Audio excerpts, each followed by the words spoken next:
आज हम भौतिक भूगोल के अंतर्गत चट्टानों का अध्ययन करेंगे। तो चट्टानें क्या होती हैं? पृथ्वी का जो भूपटल होता है उसका निर्माण मुख्यतः चट्टानों से ही हुआ है। चट्टानें मुख्यतः खनिजों का संयोग होती है या खनिजों का समुच्चय होती हैं।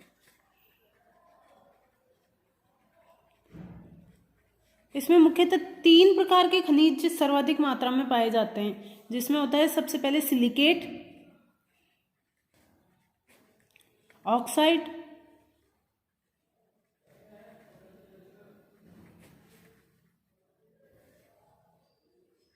कार्बोनेट। चट्टानें मुख्यतः वैसे तो देखा जाए तो भूपटल पर 200 से भी अधिक प्रकार के खनिज पाए जाते हैं और 24 ऐसे होते हैं जो मुख्यतः भूपटल के निर्माण में सहायक होते हैं। उन 24 में भी 3 प्रकार के जैसे सिलिकेट, ऑक्साइड और कार्बोनेट जो होते हैं वो मुख्यतः चट्टानों के खनिज होते हैं। चट्टानों में सबसे ज़्यादा मात्रा सिलिकेट की पाई जाती है, उसके बाद ऑक्साइड की और उसके बाद कार्बोनेट की। लेकिन कुछ ऐसी चट्टानों जो जैविक पदार्थों से निर्मित होती हैं, जैविक पदार्थों से निर्मित होने वाली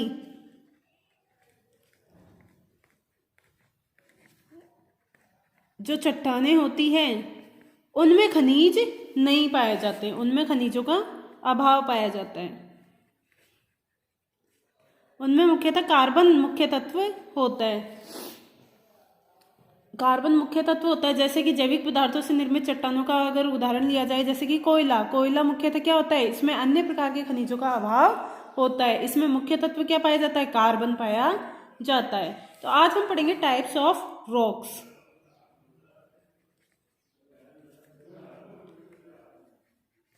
या चट्टानों के प्रकार। तो चट्टानों को मुख्यतः 2 प्रकारों से बांटा जाता है। पहला है बनावट की प्रक्रिया के आधार पर।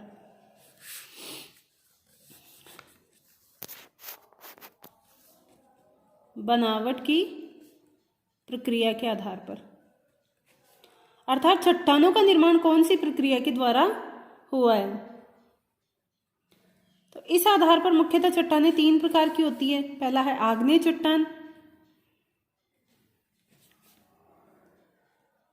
दूसरा है अवसादी चट्टान और तीसरा है रूपांतरीय या मेटामॉर्फिक रॉक, रूपांतरित चट्टान। तो बनावट की प्रक्रिया के आधार पर चट्टानों को मुख्यतः 3 भागों में बांटा गया है। आग्नेय चट्टान या फिर इग्नियस रॉक, अवसादी चट्टान या फिर रूपांतरित चट्टान, तीसरी रूपांतरित या मेटामॉर्फिक रॉक। इसके अलावा चट्टानों में क्रिस्टल पाए जाते हैं या नहीं पाए जाते, उसके आधार पर भी चट्टानों को बांटा गया है, अर्थात रवों के आधार पर।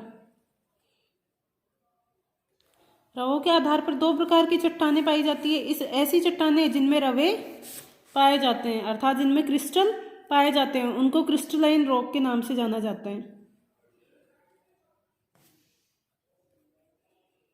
और ऐसी चट्टानें जिनमें रवों का अभाव पाया जाता है, उनको क्लास्टिक रॉक के नाम से जाना जाता है। तो क्रिस्टलाइन चट्टानें जो होती है, यानी ऐसी चट्टानें जिनमें मुख्यतः क्रिस्टल पाए जाते हैं, वो 2 प्रकार की होती है। एक तो आग्नेय चट्टान और दूसरा है अवसादी चट्टान, रूपांतरित या मेटामॉर्फिक रॉक।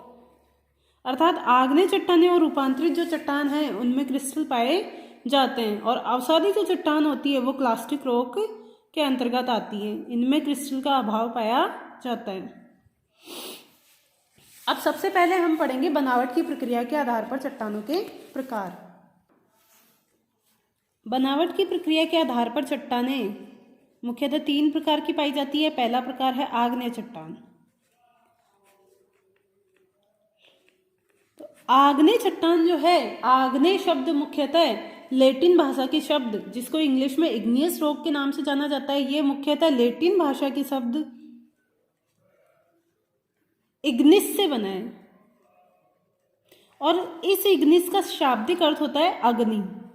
अर्थात ऐसी चट्टानें जो इग्निस यानी अग्नि के द्वारा निर्मित है, उनको आग्नेय चट्टानें या फिर इग्नियस रॉक के नाम से जाना जाता है। अगर देखा जाए तो ये पृथ्वी पर सबसे पहले निर्मित होने वाली चट्टानें, इसलिए इनको प्राइमरी रॉक के नाम से भी जाना जाता है, क्योंकि पृथ्वी पर सर्वप्रथम जिन चट्टानों का निर्माण हुआ था वो आग्नेय चट्टान है। अब इन चट्टानों की मुख्यतः विशेषताएं क्या है? इनको अग्नि से निर्मित चट्टानें इसलिए कहा जाता है कि ज्वालामुखी उद्गार के फलस्वरूप जो लावा के जमने से जो चट्टानें बनती है वो मुख्यतः आग्नेय प्रकार की चट्टानें ही होती हैं। इनकी मुख्य विशेषताओं का अगर अध्ययन किया जाए तो क्या किया जाएगा? पहला है ये कठोर होती हैं।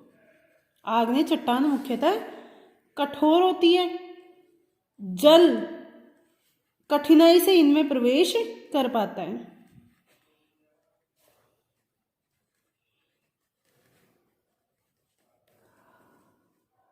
दूसरी अगर विशेषताएं देखी जाए तो हमने सामान्य वर्गीकरण में देखा था कि दो प्रकार की चट्टानें होती है, क्रिस्टलाइन और क्लास्टिक रॉक। तो इन चट्टानें, आग्नेय जो चट्टानें होती है वो कैसी होती है? क्रिस्टलाइन होती है, अर्थात रवेदार व दानेदार होती है।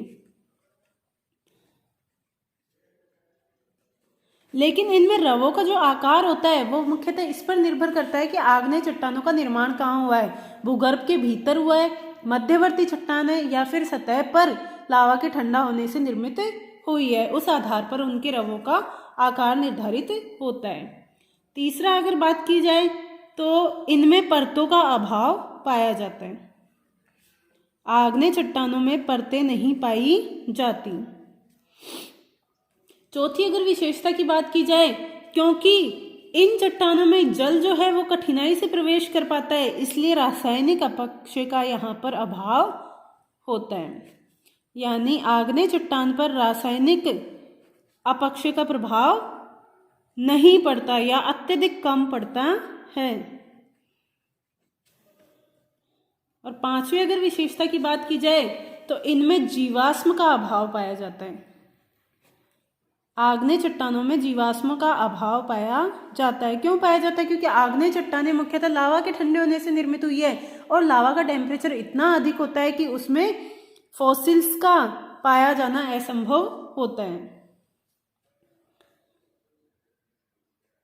आग्नेय चट्टान में जो संधियां हैं, संधियां पाई जाती हैं,